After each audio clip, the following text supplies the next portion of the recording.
اس پس منظر میں اگر یہ خبر دی جائے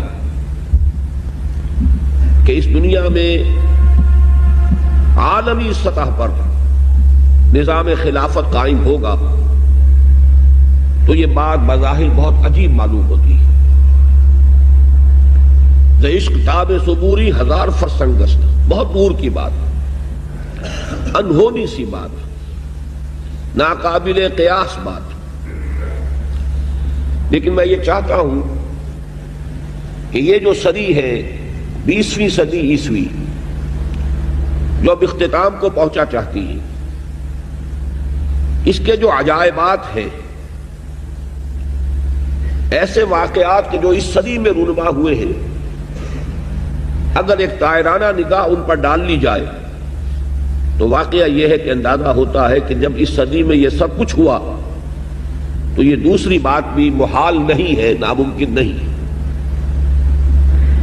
دیکھیے اس صدی میں 2 عظیم سلطنتیں دنیا کے نقشے سے غائب ہو گئی۔ اس صدی کا آغاز تھا سلطنت عثمانیہ، دی گریٹ آٹومان امپائر، اس کی عظمت، سطوت، اس کی تاریخ، اس کا دبدبہ، اس کو سامنے رکھیے۔ 3 بر اعظموں پر پھیلی ہوئی عظیم سلطنت، پورا شمالی افریقہ، پورا مغربی ایشیا اور مشرقی یورپ کا بہت بڑا رقبہ، اتنی بڑی سلطنت اور نسیم منسیہ ہو گئی، اس کا وجود نہ رہا۔ ترکی کے نام سے ایک چھوٹا سا ملک باقی رہ گیا۔ یہ اس صدی کے بالکل آغاز میں ہوا ہے۔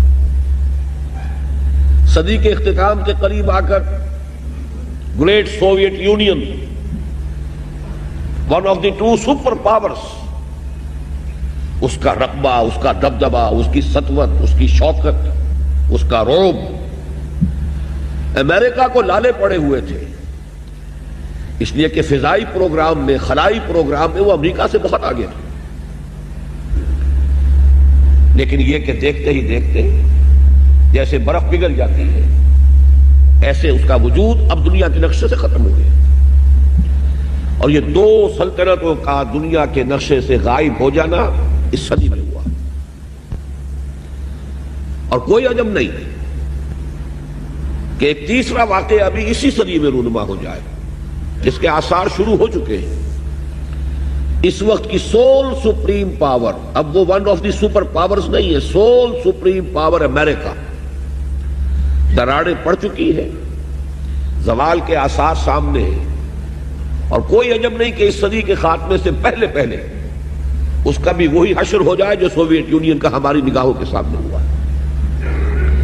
آج یہ بات بڑی ناقابل قیاس معلوم ہو رہی ہے، لیکن ذرا سوچئے کہ چند سال پہلے کیا یہی بات سوویت یونین کے بارے میں قابل قبول اور قابل یقین ہو سکتی تھی؟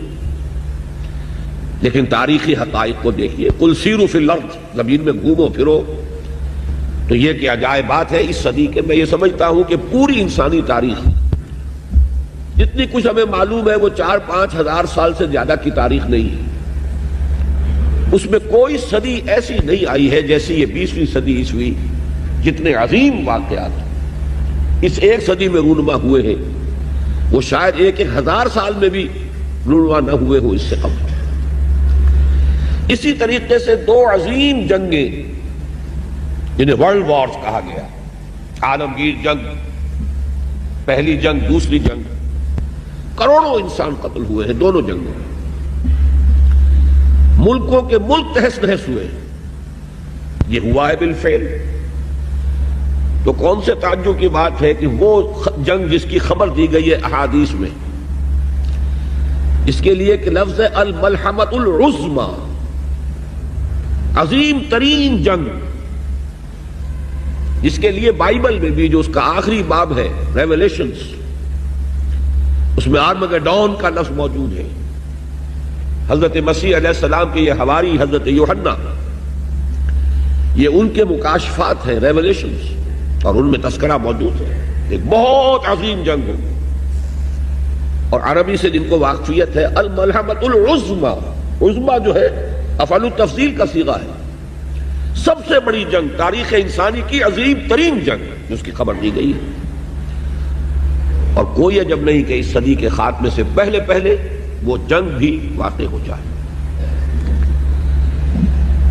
اسی طریقے سے خاص طور پر سابقہ امت مسلمہ بنی اسرائیل یہود 2000 برس سے بے گھر تھے،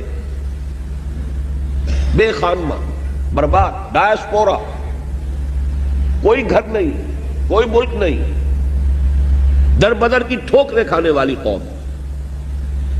اس صدی میں اسے گھر ملا ہے، ملک ملا ہے۔ اس صدی کا بالکل آغاز تھا 1919 بالفور ڈیکلریشن۔ اس صدی کے آغاز ہی سے ان تمام واقعات کے جو ہے سلسلے شروع ہو گئے تھے۔ بالفور ڈیکلریشن میں طے کیا گیا تھا کہ فلسطین پر ان کا حق ہے اور وہاں انہیں آباد ہونے کے لیے سہولتیں فراہم کی جائیں گی۔ 1919 میں جس کام کا آغاز ہوا، 1948 میں 30 برس سے کم مدت میں وہ ملک وجود میں آ گیا۔ تو کوئی عجب کی بات نہیں ہے، کوئی تعجب کی بات نہیں کہ اب اسرائیل سے گریٹر اسرائیل تک، عظیم تر اسرائیل تک بھی اسی صدی میں پیش قدمی ہو جائے۔ چوتھی بات یہ ہے کہ یہی صدی ہے جس میں خلافت اسلامیہ کا خاتمہ ہوا 1924۔ یہ ذہن میں رکھیے کہ یہ خلافت وہ خلافت نہیں تھی جس کو ہم خلافت راشدہ کہتے ہیں، یا جو خلافت علی منہاج النبوہ ہے اس حدیث کی روح سے جو ابھی میں نے آپ کو سنائی۔ تاہم خلافت تھی، نام تو تھا، جیسے ہم نام کے مسلمان ہیں ایسے ہی نام کی خلافت بھی تھی۔ بہرحال علامہ اقبال نے جو فریاد کی کہ چاک کر دی ترک ناداں نے خلافت کی قبا، سادگی اپنوں کی دیکھ اوروں کی عیاری بھی دیکھ۔ یہ کچھ اور تھے پیچھے جنہوں نے اس خاتمہ کروایا خلافت کا، یہ وہی فری میسنری، زائنزم، برطانیہ، یہ قوتیں پیچھے تھے۔ لیکن یہ کہ جادو وہ جو سر چڑھ کر بولے، کروایا ایک مسلمان کے ہاتھ، مصطفیٰ کمال پاشا کے ہاتھ۔ چاک کر دی ترک ناداں نے خلافت کی قبا، سادگی اپنوں کی دیکھ اوروں کی عیاری بھی دیکھ۔ مقصد بھی حاصل کر لیا، الزام بھی اپنے اوپر نہیں آنے دیا۔ لیکن میں جو عجائبات اس صدی کے آپ کو گنوا رہا ہوں اس کے اعتبار سے اسے بھی ناقابل قرین، ناقابل قیاس نہ سمجھیے کہ اس صدی کے خاتمے سے پہلے پہلے پھر دوبارہ خلافت کا نظام قائم ہو جائے۔ جب یہ سب کچھ ہو سکتا ہے جو اس صدی میں ہوا ہے تو آخر یہ باتیں کیسے محالات عقلیہ میں سے شمار ہو جائیں گی؟ بہرحال میں نے اس صدی کے عظیم حوادث کا کچھ تھوڑا سا تذکرہ اس لیے کیا ہے کہ خاص طور پر حوالہ دینا چاہتا ہوں کہ جب خلافت کو ختم کرنے کی سازشیں چل رہی تھیں، یہی آپ کا ملک تھا بر عظیم پاک و ہند، اس میں عظیم تحریک چلی تھی، پوری دنیا میں کہیں اور کوئی تحریک نہیں تھی، کہیں کوئی احتجاج نہیں تھا، پورے دنیا میں کسی دوسرے مسلمان ملک میں ترکوں کی ہمدردی میں اور ترکوں کی موافقت میں کوئی بات کبھی نہیں کہی گئی۔